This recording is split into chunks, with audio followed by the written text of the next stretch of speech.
Наш канал уже несколько лет изучает, как магия воздействует на человека. А давайте посмотрим на это воздействие с другой стороны.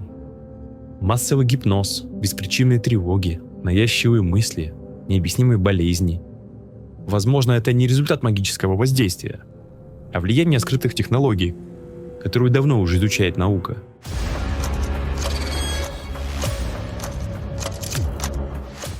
Сегодня у нас в руках рассекреченный доклад ЦРУ. Он посвящен парапсихологическим исследованиям в СССР и Чехословакии. Эти страны стали ключевыми центрами по изучению способов влияния на человеческое сознание. Доклад составлен в 1975 году, а был рассекречен только в начале нулевых. Около 30 лет он находился под грифом секретности. Экстрасенсорика, пси-оружие, телекинез, дистанционное влияние на сознание. Темы, которые сегодня принято высмеивать. Они всерьез обсуждались в этом докладе. Если вы впервые на нашем канале, обязательно посмотрите выпуск «Технологии диктатуры». Там мы подробно разбирали, как различные спецслужбы изучали то, что сегодня принято называть сверхъестественным, и тратили колоссальные ресурсы на подобные исследования. Вернемся к докладу ЦРУ. Это документ, где магия переплетается с наукой, и где контроль над разумом — это не теория, а задача. По факту, это была охота за механизмами скрытого воздействия на массы. Все эпизоды, которые мы сегодня рассмотрим, взяты из этого доклада. И если ЦРУ собирала эти данные, анализировала, значит, она воспринимала их всерьез. Уже тогда у советских ученых были такие наработки. Вы можете представить, на каком уровне эти технологии могут быть сейчас?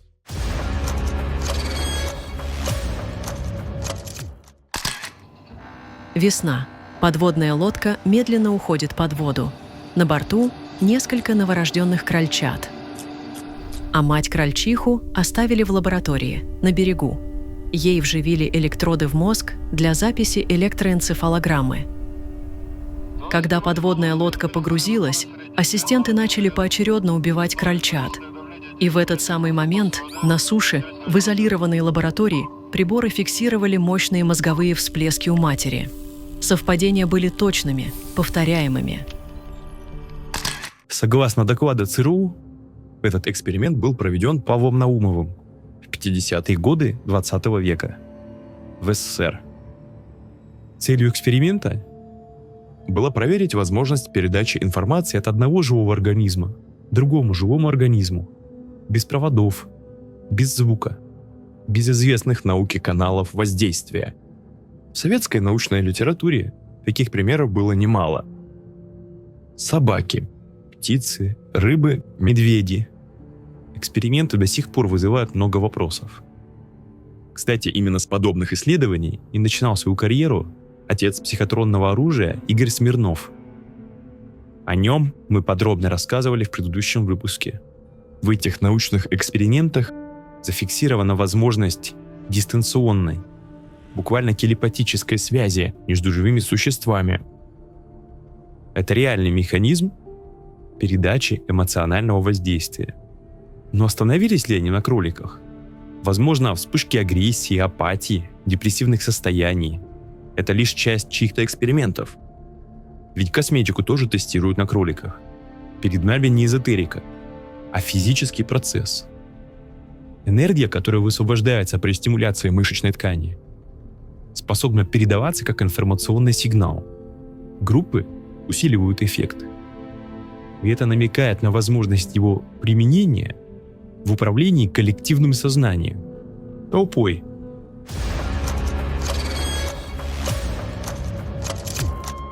В Институте общественного здравоохранения в Кутна-Горе, Чехословакия, под руководством доктора Иржи Брадна проводились эксперименты, которые на практике показали: биологические ткани могут передавать сигналы друг другу, без проводов, контакта и известных каналов связи. Суть эксперимента: один нервно-мышечный препарат лягушки подвергали электрической стимуляции.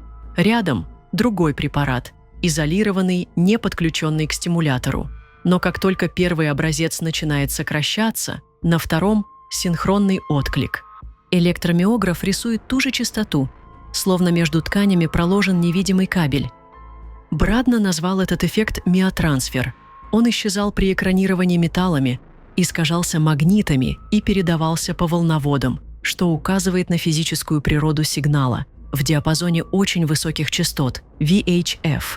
Брадна связывал механизм с высвобождением энергии АТФ в мышечных клетках, предполагая, что тело может выступать передатчиком информации.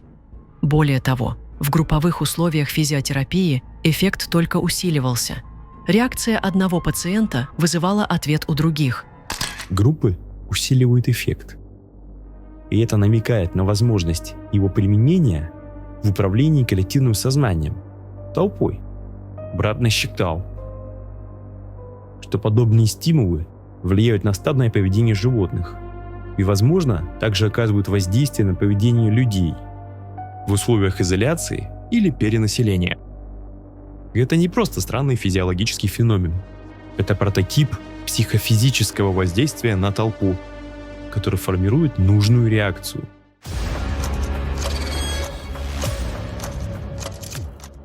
Советские ученые не просто верили в телепатию. Они, согласно секретному докладу ЦРУ, фиксировали ее приборами.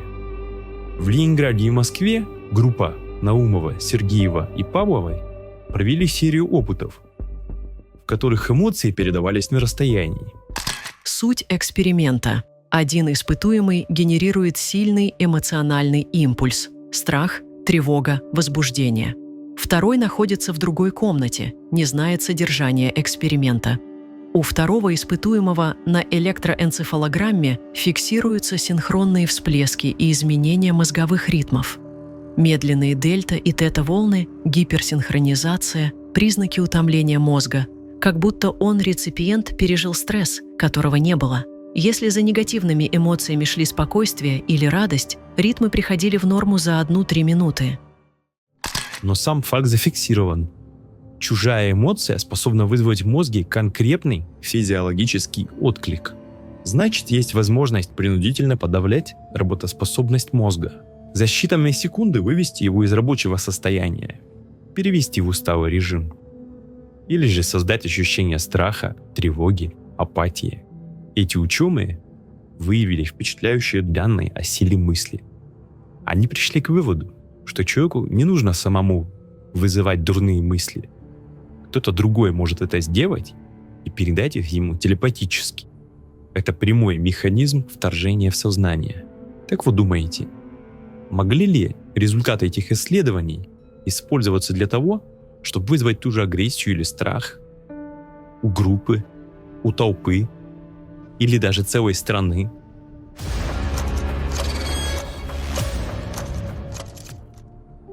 Советские исследователи Серов и Троскин показали, мысль может воздействовать на физиологию, на саму защитную систему организма. В их эксперименте испытуемым внушали эмоциональные состояния и замеряли уровень лейкоцитов в крови. После положительных эмоций – подъем на 1500 единиц. После негативных – падение на 1600. Это не субъективное ощущение. Это точные лабораторные данные. Лейкоциты – ключевой барьер между организмом и болезнью. Получается, эмоция, переданная извне, может ослабить иммунитет человека или, наоборот, мобилизовать его. В параллельных чешских опытах замеряли объем крови плетизмографом и обнаружили, даже мысленное усилие отправителя вызывало физиологический отклик у получателя. Кроме того, фиксировались сигналы, передающие ощущения звука, вкуса, движения без физического взаимодействия. Мысль, как оказалось, может содержать гораздо больше, чем просто образ. Она может нести действие. Если внушенная эмоция может ослабить иммунитет, а тревога передаваться дистанционно, тогда стресс и хроническое напряжение могут стать оружием невидимой войны. А не это ли сейчас происходит? В первой главе фильма «Импакт», который вы можете найти на нашем канале, говорится о влиянии инфотерроризма на здоровье населения. В фильме приведена статистика, что системное деструктивное информационное воздействие пагубно влияет как на физическое, так и на психологическое здоровье человека.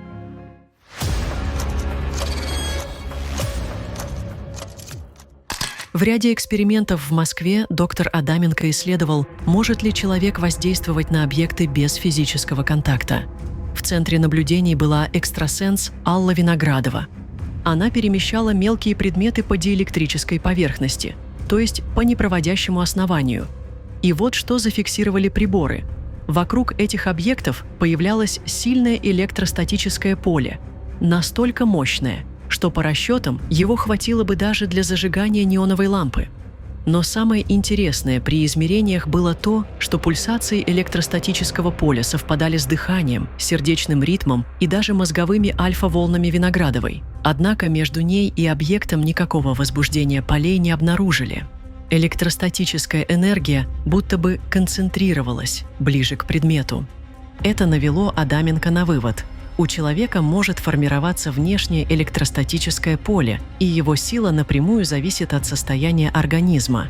Он предположил, что ключом к этим эффектам может быть способность живых тканей самопроизвольно поляризоваться, то есть как бы заряжаться изнутри. Более того, он сравнил такие ткани с электретами. Это особые материалы, которые сохраняют наведенный заряд электрического поля, даже после того, как внешнее воздействие прекращается. То есть, если обычные материалы теряют заряд, то тело может держать его дольше и стабильнее. Адаменко предположил, бесконтактное воздействие человека на предметы – это не магия и не мистика, а вполне измеряемое электростатическое взаимодействие, которое может зависеть от таких параметров, как дыхание, сердечный ритм или даже настроение. Интересно, что подобные эффекты наблюдали и другие исследователи. Когда человека подвергали внешним воздействиям, тому же стрессу, менялась не только его физиология, но и характеристики биоэлектрических полей. Это позволило выдвинуть гипотезу, что поляризация тканей – это и есть тот самый механизм, через который может происходить бесконтактное взаимодействие. Как между человеком и предметом, так и между людьми. Адаменко пошел дальше. Он предположил, что живая материя в термодинамическом смысле ведет себя иначе, чем неживая. То есть клетки и ткани могут обладать свойствами, которые вообще не описываются привычными законами физики. А если это так, то силовые поля, которые создают живые организмы, принципиально отличаются от технических. И, возможно, в живом теле действует иной порядок энергий, другой тип взаимодействий с последствиями, которые мы не можем даже до конца измерить. И если эта энергия будет изучена и освоена, ее применение может стать масштабнее изобретения ядерной бомбы. Именно так говорил профессор Васильев. Открытие законов еще неизвестной формы энергии, связанной с человеком, будет не менее значимо, чем открытие атомной энергии, масштабнее изобретения ядерной бомбы. И если наука действительно сможет использовать эту энергию, вопрос не в том, будет ли она применяться, а в том, в чьих интересах это произойдет.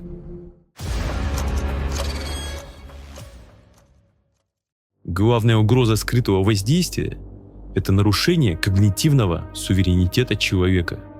Исследования в области скрытого дистанционного воздействия на сознание и поведение человека выводят из-под защиты то, что долгое время считалось суверенной территорией. Наши мысли, желания, эмоции, поступки.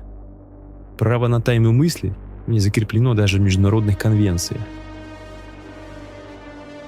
Ни биологическая, ни химическая конвенции не охватывают электронное, нейро, информационное, пси-оружие. Они никоим образом не защищают нас от любого скрытого метода дистанционного воздействия и инструментов когнитивной войны. Юридический вакуум делает мозг человека беззащитной территорией.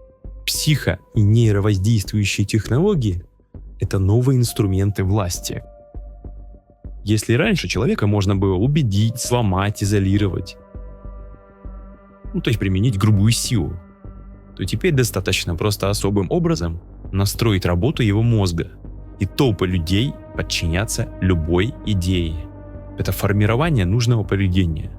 Точно, незаметно и аккуратно. Так что человек даже сам не осознает, что стал другим. А современные медиа и цифровые технологии создают идеальные условия для подобного воздействия. Человеческое сознание превращается в открытый интерфейс. Но не для самого человека, а для того, кто владеет этой технологией. Это оружие когнитивной войны. И мы об этом обязательно поговорим в следующем выпуске. Пока международное право и этические кодексы не успевают за технологиями скрытого воздействия, единственным реальным барьером остается публичность.